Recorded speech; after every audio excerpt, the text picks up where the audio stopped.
ಜ್ಞಾನಾನಂದಮಯಂ ದೇವಂ ನಿರ್ಮಲಂ ಸ್ಫಟಿಕಾಕೃತಿಂ ಆಧಾರಂ ಸರ್ವವಿದ್ಯಾನಾಂ ಹಯಗ್ರೀವ ಉಪಾಸ್ಮಹೆ. ನನ್ನ ಸಮಸ್ತ ಆರಾಧ್ಯಂ ಚಾನಲ್ ವೀಕ್ಷಕರೆಲ್ಲರಿಗೂ ಕೂಡ ವಿಭಾ ಶೆಟ್ಟಿ ಮಾಡುವ ನಮಸ್ಕಾರಗಳು. ಮಾಸ ಭವಿಷ್ಯ ಕಾರ್ಯಕ್ರಮಕ್ಕೆ ತಮಗೆಲ್ಲರಿಗೂ ಸ್ವಾಗತ. ಈ ತಿಂಗಳು ಅಂದರೆ ಜನವರಿ 2026. ಪ್ರತಿಯೊಬ್ಬರಿಗೂ ಕೂಡ ಹೊಸ ವರ್ಷದ ಹಾರ್ದಿಕ ಶುಭಾಶಯಗಳು. ಒಳ್ಳೆ ಕೆಲಸಗಳನ್ನು ಮಾಡಿ ಟೀಕೆಗಳು ಸಾಯುತ್ತವೆ, ಕೆಲಸಗಳು ಉಳಿಯುತ್ತವೆ ಅಂತ ಹೇಳೋ ರೀತಿಯಲ್ಲಿ ಕೆಟ್ಟದನ್ನು ನಾವು ಮಾತಾಡ್ದಿರಾ ಎಲ್ಲ ಒಳ್ಳೆದನ್ನೇ ಬಯಸ್ತಾ ಒಳ್ಳೆ ಕೆಲಸಗಳನ್ನ ಮಾಡ್ತಾ ನಮ್ಮ ಒಂದು ಸುತ್ತ ಪರಿಸರನ ಚೆನ್ನಾಗಿಟ್ಕೊತ ನಾವು ಕೂಡ ಚೆನ್ನಾಗಿ ಬೆಳೆಯೋಣ ಅಂತ ಹೇಳ್ತಾ ಈ ಕಾರ್ಯಕ್ರಮನ ನಾನು ಶುರು ಮಾಡ್ತೀನಿ. ಇನ್ನು ಜನವರಿ ತಿಂಗಳಲ್ಲಿ ನಡೆಯುವಂತಹ ಪ್ರಮುಖವಾದ ಹಬ್ಬ ಅಂತಂದರೆ ಮೊದಲನೇದಾಗಿ ಸಂಕ್ರಾಂತಿ ಹಬ್ಬ. ಇದೇ ಜನವರಿ ತಿಂಗಳ 14ನೇ ತಾರೀಕು ಮಕರ ಸಂಕ್ರಾಂತಿನ ನಾವು ಆಚರಿಸ್ತಾ ಇದ್ದೀವಿ. ಎಲ್ಲರಿಗೂ ಕೂಡ ಮಕರ ಸಂಕ್ರಾಂತಿಯ ಶುಭಾಶಯಗಳು. ಹಾಗೆ 26ನೇ ತಾರೀಕು ನಾವು ಗಣರಾಜ್ಯೋತ್ಸವನ ಸೆಲೆಬ್ರೇಟ್ ಮಾಡ್ತಾ ಇದ್ದೀವಿ. ಸೊ ಪ್ರತಿಯೊಬ್ಬರಿಗೂ ಕೂಡ ಗಣರಾಜ್ಯೋತ್ಸವದ ಶುಭಾಶಯಗಳು. ಹಾಗಿದ್ರೆ ಗ್ರಹಗಳ ಸ್ಥಾನಮಾನ ಹೇಗಿದೆ ಅಂತ ನೋಡೋದಾದರೆ ನೋಡಿ, ಯಥಾಸ್ಥಿತಿಯಾಗಿ ಶನಿ ಗ್ರಹವು ಮೀನ ರಾಶಿನಲ್ಲಿ ಸ್ಥಿತನಾಗಿದ್ದಾನೆ. ಹಾಗೆ ಗುರು ಗ್ರಹವು ಮಿಥುನ ರಾಶಿನಲ್ಲಿ ಸ್ಥಿತವಾಗಿದ್ದರೆ ಕೇತು ಗ್ರಹವು ಮಕರ ರಾಶಿನಲ್ಲಿ ಸ್ಥಿತವಾಗಿದೆ. ಹಾಗೆ ರಾಹು ಗ್ರಹವು ಕುಂಭರಾಶಿನಲ್ಲಿ ಸ್ಥಿತವಾಗಿದೆ. ಇನ್ನು ಗ್ರಹಗಳ ಸ್ಥಾನಮಾನ ಏನು ಚೇಂಜ್ ಆಗಿದೆ, ಯಾವ ದಿನಾಂಕದಲ್ಲಿ ಬದಲಾವಣೆ ಆಗಿದೆ ಅಂತ ನೋಡೋದಾದರೆ ಮೊದಲನೇದಾಗಿ ಶುಕ್ರ ಗ್ರಹವು 13ನೇ ತಾರೀಕು ಧನಸ್ಸು ರಾಶಿಯಿಂದ ಮಕರ ರಾಶಿಗೆ ತನ್ನ ಪ್ರವೇಶನ ಬೆಳೆಸ್ತಾ ಇದ್ದರೆ, ಇನ್ನು ಸೂರ್ಯ ಗ್ರಹವು 14ನೇ ತಾರೀಕು ಧನಸ್ಸು ರಾಶಿಯಿಂದ ಮಕರ ರಾಶಿಗೆ ತನ್ನ ಪ್ರಯಾಣನ ಬೆಳೆಸ್ತಿದೆ.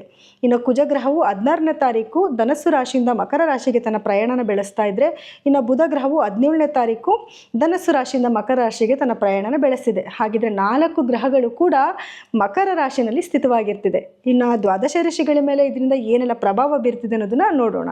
ಇನ್ನು ಮಿಥುನ ರಾಶಿಯವರ ಜನವರಿ ತಿಂಗಳ ಭವಿಷ್ಯ ಹೇಗಿದೆ ಅಂತ ನೋಡೋದಾದ್ರೆ ನೋಡಿ, ಮೊದಲನೇದಾಗಿ ನಿಮ್ಮ ರಾಶಿನಲ್ಲೇನೆ ಗುರುವಿನ ಒಂದು ಸಂಚಾರ ಇದೆ. ಇದರಿಂದ ಏನಾಗುತ್ತೆ, ಯಾರಿಗೆಲ್ಲ ಏನು ಕಂಕಣ ಬಲ ಕೂಡ ಬಂದಿಲ್ಲ ಅವ್ರಿಗೆಲ್ಲ ಒಂದು ಕಂಕಣ ಬಲ ಕೂಡ ಬರುವಂಥ ಒಂದು ಸಮಯ ಆಗಿರುತ್ತೆ. ಮದುವೆ ಹುಡುಕಾಟದಲ್ಲಿದ್ದೀರಾ ಅವ್ರಿಗೆಲ್ಲ ಒಂದು ಒಳ್ಳೆ ಟೈಮ್ ಅಂತ ಹೇಳ್ಬೋದು. ಅದನ್ನು ಬಿಟ್ಟರೆ ಏನು ಮಿಥುನ ರಾಶಿಯವರಿಗೆ ಒಂದು ಸ್ವಲ್ಪ ಎಲ್ಲ ಗ್ರಹಗಳು ಕೂಡ 8ನೇ ಮನೆಯಲ್ಲಿ ಸಂಚಾರ ಮಾಡ್ತಾ ಇರೋದ್ರಿಂದ ಯಾರೆಲ್ಲ ಪೊಲೀಸ್ ಡಿಪಾರ್ಟ್ಮೆಂಟಲ್ಲಿ ಇರ್ತೀರಾ, ಅಥವಾ ಯಾರೆಲ್ಲ ಏನಾದರೂ ಒಂದು ಶೋಧನೆ ಮಾಡುವಂಥ ಕೆಲಸದಲ್ಲಿ ಇರ್ತೀರಾ, ಅಥವಾ ಯಾವುದಾದ್ರೂ ಆಳವಾದ ಅಧ್ಯಯನ ಮಾಡುವಂಥ ಒಂದು ಕೆಲಸದಲ್ಲಿ ಇರ್ತೀರಾ, ಅಥವಾ ಈ ಥರ ಅಕಲ್ಟ್ ಸೈನ್ಸ್ ಬಗ್ಗೆ ನೀವೇನಾದರೂ ಸ್ಟಡಿ ಮಾಡ್ತಾ ಇದ್ರೆ ಅವರೆಲ್ಲರಿಗೂ ಕೂಡ ಒಂದು ಒಳ್ಳೆ ಟೈಮ್ ಅಂತ ಹೇಳ್ಬೋದು. ಆದರೆ ಅದನ್ನು ಬಿಟ್ಟು ಬೇರೆ ಎಲ್ಲರಿಗೂ ಕೂಡ ಏನಾಗುತ್ತೆ, ಸ್ವಲ್ಪ ಅನಿರೀಕ್ಷಿತ ಘಟನೆಗಳು ನಡೆಯುವಂಥದ್ದು, ಏನು ದಿಢೀರಂಥ ಹಣ ಬರುವಂಥದ್ದು, ಅಥವಾ ದಿಢೀರಂಥ ಹಣ ಲಾಸ್ ಆಗುವಂಥದ್ದು, ಅಥವಾ ಏನಾದರೂ ಗುಪ್ತ ಕಾಯಿಲೆಗಳು ಬರುವಂಥ ಒಂದು ಸಾಧ್ಯತೆಗಳು ಇರುತ್ತೆ. ಹಾಗೆ ಗುಪ್ತ ಸಂಬಂಧಗಳು ಕೂಡ ಬರುವಂಥ ಸಾಧ್ಯತೆಯೂ ಇರುತ್ತೆ.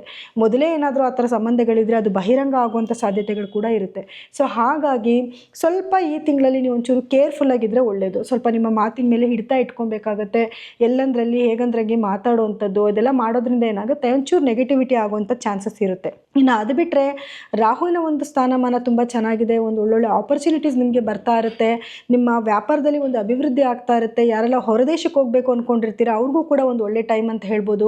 ಅಥವಾ ಹೊರದೇಶದಲ್ಲಿ ಏನಾದರೂ ನೀವು ಸಂಪರ್ಕಗಳನ್ನ ಇಟ್ಕೊಂಡಿದ್ರು ಕೂಡ, ಅಥವಾ ಹೊರದೇಶದ ಕಂಪನಿಗಳಿಗೆ ನೀವು ಇಲ್ಲಿಂದ ವರ್ಕ್ ಮಾಡ್ತಾ ಇದ್ರು ಕೂಡ ಅವ್ರಿಗೆಲ್ಲರಿಗೂ ಕೂಡ ಒಂದು ಅದೃಷ್ಟಕರವಾದ ತಿಂಗಳು ಅಂತಲೇ ಹೇಳ್ಬೋದು. ಹಾಗೆ ಇನ್ನು ಶನಿಯ ಒಂದು ಪ್ರಭಾವದಿಂದನೂ ಕೂಡ ನಿಮಗೇನು ಒಳ್ಳೊಳ್ಳೆ ಆಪರ್ಚುನಿಟೀಸ್ ಬರುವಂಥದ್ದು, ಕೆಲಸದಲ್ಲಿ ಒಂದು ಉನ್ನತ ಸ್ಥಾನಕ್ಕೆ ಹೋಗುವಂಥದ್ದು, ಅಥವಾ ನೀವು ಏನಾದರೂ ವ್ಯಾಪಾರ ಮಾಡ್ತಾ ಇದ್ರೆ ಅದರಲ್ಲಿ ಅಭಿವೃದ್ಧಿ ಆಗುವಂಥದ್ದು. ಇನ್ನು ವರ್ಕರ್ಸ್ಗೆ ಅಂದರೆ ಯಾರೆಲ್ಲ ಉದ್ಯೋಗ ಮಾಡ್ತಾ ಇರ್ತೀರಾ ಅವ್ರಿಗೇನಾಗುತ್ತೆ ಅಂದರೆ ಸ್ವಲ್ಪ ರಾಜಕೀಯ ಆಗುವಂಥ ಚಾನ್ಸಸ್ ಇರುತ್ತೆ. ಅಂದರೆ ನಿಮ್ಮ ಸುತ್ತಮುತ್ತ ಇರುವಂತಹ ಸಹೋದ್ಯೋಗಿಗಳಿಂದ ನಿಮ್ಮ ಮೇಲೆ ಏನೋ ಪಿತೂರಿ ಮಾಡುವಂಥದ್ದು, ಅಥವಾ ನಿಮಗೆ ಗೊತ್ತಿಲ್ಲದಿರೇ ಏನೋ ಹಿತಶತ್ರುಗಳು ಉಟ್ಕೊಳ್ಳುವಂಥದ್ದು, ನಿಮ್ಮ ಜೊತೆಯಲ್ಲಿ ಯಾರ ಜೊತೆಲೂ ಶೇರ್ ಮಾಡಿರ್ತೀರಾ ತುಂಬ ಕ್ಲೋಸ್ ಫ್ರೆಂಡ್ ಅಂತ, ಅವರೇ ಹೋಗಿ ನಿಮ್ಮ ಬಗ್ಗೆನೇ ಹೇಳ್ಬಿಡೋವಂಥದ್ದು ನಿಮ್ಮ ಮೇಲಧಿಕಾರಿಗಳ ಹತ್ರ. ಅದರಿಂದ ಅವ್ರ ಕೆಂಗಣ್ಣಿಗೆ ನೀವು ಗುರಿಯಾಗಬೇಕಾಗಿ ಬರುತ್ತೆ. ಸ್ವಲ್ಪ ಕೇರ್ಫುಲ್ಲಾಗಿರಿ.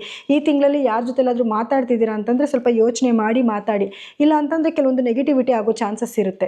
ಇನ್ನು ಆರೋಗ್ಯದ ವಿಷಯಕ್ಕೆ ಅಂತ ಬಂದಾಗ ನೋಡಿ, ಆರೋಗ್ಯ ನಾನು ಮೊದಲೇ ಹೇಳಿದೆ, 8ನೇ ಮನೆಯಲ್ಲಿ ಬಹಳಷ್ಟು ಗ್ರಹಗಳ ಒಂದು ಸಂಚಾರ ಇರೋದ್ರಿಂದ, ಅದರಲ್ಲೂ ನಿಮ್ಮ ರಾಶ್ಯಾಧಿಪತಿನೇ ಹೋಗಿ 8ನೇ ಮನೆಯಲ್ಲಿ ಸಂಚಾರ ಮಾಡ್ತಿರೋದ್ರಿಂದ ಸ್ವಲ್ಪ ನಿಮಗೆ ಆರೋಗ್ಯದಲ್ಲಿ ಏರುಪೇರುಗಳಾಗೋ ಸಾಧ್ಯತೆಗಳು ಜಾಸ್ತಿ ಇರುತ್ತೆ. ಅದರಲ್ಲೂ ನರಕ್ಕೆ ಸಂಬಂಧಪಟ್ಟಿರುವಂಥದ್ದು, ತಲೆನೋವು ಬರುವಂಥದ್ದು, ಕಣ್ಣು ಬರುವಂಥದ್ದು, ಕಾಲುಗಳ ಸೆಳೆತ ಆಗುವಂಥದ್ದು, ಇದೆಲ್ಲನೂ ಕೂಡ ಆಗೋ ಸಾಧ್ಯತೆಗಳಿರುತ್ತೆ. ಮತ್ತು ಮಾತಲ್ಲೂ ಅಷ್ಟೇ, ನೀವೇನಾದರೂ ಮಾತಾಡ್ತಾ ಇರ್ತೀರಾ, ಬಾಯಿ ತಪ್ಪಿ ಏನೋ ಮಾತಾಡ್ಬಿಡೋದು, ಅಥವಾ ಮಧ್ಯದಲ್ಲಿ ಮಾತು ಕಟ್ಟಾಗೋದು, ಕಮ್ಯುನಿಕೇಷನಲ್ಲಿ ಸ್ವಲ್ಪ ತೊಂದರೆಗಳಾಗೋ ಚಾನ್ಸಸ್ ಕೂಡ ಇರುತ್ತೆ. ಸೊ ಹಾಗಾಗಿ ಏನೇ ಒಂದು ಮಾತಾಡ್ತೀರ ಅಂದರೆ ಸ್ವಲ್ಪ ಪ್ರಿಪೇರ್ ಆಗಿ ಮಾತಾಡಿದ್ರೆ, ಏನಾದರೂ ಒಂದು ಮೀಟಿಂಗು ಅಥವಾ ಏನಾದರೂ ಒಂದು 4 ಜನ ನೀವು ಮೀಟ್ ಮಾಡಲೇಬೇಕು. ಯಾಕಂದರೆ ಯಾವ ಕೆಲಸನೂ ಸ್ಟಾಪ್ ಮಾಡೋಕ್ಕಾಗೋದಿಲ್ಲ ಅಲ್ವಾ. ಈಗ ನೀವು ಮೀಟ್ ಮಾಡಲೇಬೇಕು, ಏನೋ ಒಂದು ವಿಷಯದ ಬಗ್ಗೆ ಡಿಸ್ಕಸ್ ಮಾಡಬೇಕು ಅಂದರೆ ಸ್ವಲ್ಪ ಪ್ರಿಪೇರ್ ಆಗಿ ಮಾಡ್ಕೊಳ್ಳಿ. ಸೊ ಆವಾಗ ಏನಾಗುತ್ತೆ, ಏನೋ ಮುಂದಕ್ಕೆ ನೆಗೆಟಿವಿಟಿ ಆಗೋದನ್ನ ನೀವು ತಪ್ಪಿಸ್ಕೊಬೋದು. ಇನ್ನು ವಿದ್ಯಾರ್ಥಿಗಳಿಗೆ ಒಳ್ಳೆಯ ಸಮಯನೇ ಆಗಿರುತ್ತೆ. ನಿಮ್ಮ ಎಜುಕೇಷನಲ್ಲಿ ಒಂದೊಳ್ಳೆ ಮುನ್ನಡೆ ಇರುತ್ತೆ. ನೀವೇನೇ ಓದಿದ್ರೂ ಕೂಡ ತಲೆಗೆ ಹತ್ತುವಂಥದ್ದು, ಇನ್ನೆಲ್ಲ ಕಾಂಪಿಟೇಟಿವ್ ಎಕ್ಸಾಮ್ ಬರಿತಿದ್ದೀರ ಅಂದರೂ ಕೂಡ ಅದರಲ್ಲಿ ಯಶಸ್ಸು ಸಿಗುವಂಥ ಚಾನ್ಸಸ್ ಇರುತ್ತೆ. ನಾನು ಆಗಲೇ ಹೇಳಿದೆ, ಯಾರೆಲ್ಲ ಸೈನ್ಸ್ ರಿಲೇಟೆಡ್ ವರ್ಕ್ ಮಾಡ್ತಾ ಇರ್ತೀರಾ, ಸಂಶೋಧನೆ ಮಾಡುವಂಥ ಕೆಲಸ ಮಾಡ್ತಿರ್ತೀರ, ಅವರೆಲ್ಲರಿಗೂ ಕೂಡ ಒಂದು ಶುಭವಾದ ತಿಂಗಳು ಅಂತಲೇ ಹೇಳ್ಬೋದು. ಈ ತಿಂಗಳಲ್ಲಿ ಒಂದೊಳ್ಳೆ ಪ್ರಮೋಷನ್ ಸಿಗೋ ಚಾನ್ಸಸ್ ಕೂಡ ಇರುತ್ತೆ. ನಿಮ್ಗಳಿಗೆಲ್ಲ ಒಳ್ಳೆ ಹೆಸರುಗಳು ಬರುವಂಥ ಚಾನ್ಸಸ್ ಕೂಡ ಇರುತ್ತೆ. ಇನ್ನು ಕೇತುವಿನ ಸಂಚಾರದಿಂದ ಯಾರೆಲ್ಲ ಸೋಷಿಯಲ್ ಮೀಡಿಯಾದಲ್ಲಿ ವರ್ಕ್ ಮಾಡ್ತಾ ಇರ್ತೀರಾ ಅವರಿಗೆ ಒಂದು ಯಶಸ್ಸಾಗೋ ಒಂದು ಟೈಮ್ ಇದಾಗಿರುತ್ತೆ. ಮತ್ತು ಆಧ್ಯಾತ್ಮದಲ್ಲಿ ಯಾರಿರ್ತೀರಾ ಅವರೆಲ್ಲ ಕೂಡ ಜನಗಳಿಗೆ ಸ್ವಲ್ಪ ಪ್ರಮೋಟ್ ಆಗುವಂಥ ಚಾನ್ಸಸ್ ಜಾಸ್ತಿ ಇರುತ್ತೆ.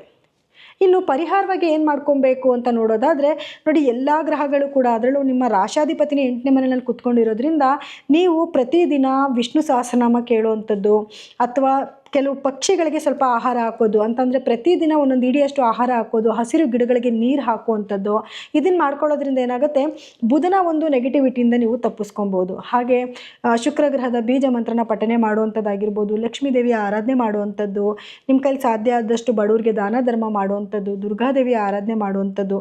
ಮುಖ್ಯವಾಗಿ ಗುರುಗ್ರಹ ನಿಮ್ಮ ರಾಶಿನಲ್ಲೇ ಸಂಚಾರ ಮಾಡ್ತಾ ಇರೋದ್ರಿಂದ ಸ್ವಲ್ಪ ಗುರುವಿನ ಆರಾಧನೆ ಜಾಸ್ತಿ ಮಾಡಬೇಕಾಗುತ್ತೆ. ಯಾಕಂದರೆ ಜನ್ಮಗುರು ನರೋ ದುಃಖಂ ಅಂತ ಹೇಳ್ತಾರೆ. ಹಾಗಾಗಿ ಗುರು ನಿಮ್ಮ ಜನ್ಮದಲ್ಲೇ ಇರೋದ್ರಿಂದ ಸ್ವಲ್ಪ ಸಣ್ಣ ಪುಟ್ಟ ದುಃಖಗಳನ್ನ ತೊಗೊಂಬಂದು ಕೊಡ್ತಾನೆ. ಅದ್ರ ಜೊತೆಲಿ ಏನು ಗ್ರಹಗಳ ಅಲೈನ್ಮೆಂಟ್ ಕೂಡ ಈ ರೀತಿ ಇರೋದ್ರಿಂದ ಸ್ವಲ್ಪ ಗುರುವಿನ ಆರಾಧನೆ ಜಾಸ್ತಿ ಮಾಡಿ, ಗುರುಗಳ ದೇವಸ್ಥಾನಕ್ಕೆ ಹೋಗಿ ಕಡಲೆಕಾಳಿಂದ ಮಾಡಿರೋ ಖಾದ್ಯಗಳನ್ನ ತೊಗೊಂಡೋಗಿ ಯಾರಿಗಾದ್ರೂ ಕೊಡೋವಂಥದ್ದು, ಯಾರಿಗಾದ್ರೂ ಆಹಾರ ಮಾಡ್ಕೊಂಡು ತಿನ್ನೋದಕ್ಕೆ ಕೊಡೋದು, ಇದೆಲ್ಲ ಮಾಡೋದ್ರಿಂದ ಏನಾಗುತ್ತೆ, ಆಗ್ತಿರೋಂಥ ಕೆಲವೊಂದು ಸಣ್ಣ ಪುಟ್ಟ ನೆಗೆಟಿವಿಟಿಯಿಂದ ನೀವು ಈಚೆ ಬರ್ಬೋದು.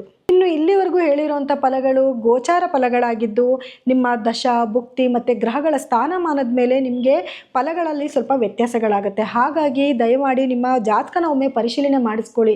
ನೀವೇನಾದರೂ ನಮ್ಮಲ್ಲಿ ಜಾತಕನ ಪರಿಶೀಲನೆ ಮಾಡಿಸ್ಕೊಬೇಕು ಅಂತಂದರೆ ಕೆಳಗಡೆ ಸ್ಕ್ರೋಲ್ ಆಗ್ತಿರೋಂಥ ನಮ್ಮ ನಂಬರ್ಗೆ ಕರೆ ಮಾಡಿ ಅಪಾಯಿಂಟ್ಮೆಂಟ್ನ ತೊಗೋಬೋದು. ಹಾಗೆ ಇದಾಗಿತ್ತು ದ್ವಾದಶ ರಾಶಿಗಳ ಈ ದಿನದ ಫಲಾನುಫಲಗಳು. ಇನ್ನು ಯಾರೆಲ್ಲ ನಮ್ಮ ಚಾನೆಲ್ನ ಸಬ್ಸ್ಕ್ರೈಬ್ ಮಾಡ್ಕೊಂಡಿಲ್ಲ ದಯಮಾಡಿ ಸಬ್ಸ್ಕ್ರೈಬ್ ಮಾಡ್ಕೊಳ್ಳಿ. ನಿಮಗೆ ಈ ಕಾರ್ಯಕ್ರಮ ಇಷ್ಟ ಆಗಿತ್ತು ಅಂದರೆ ಲೈಕ್ ಕೊಡಿ, ಕಮೆಂಟ್ ಮಾಡಿ. ಹಾಗೆ ಇದಾಗಿತ್ತು ದ್ವಾದಶ ರಾಶಿಗಳ ಈ ತಿಂಗಳ ಒಂದು ಫಲಾನುಫಲಗಳು. ಇನ್ನು ಮುಂದಿನ ತಿಂಗಳ ಒಂದು ಫಲಾನುಫಲಗಳು ಹೇಳೋದಕ್ಕೆ ನಾನು ಮತ್ತೆ ಬರ್ತೀನಿ. ಎಲ್ಲರಿಗೂ ಕೂಡ ನನ್ನ ಧನ್ಯವಾದಗಳು.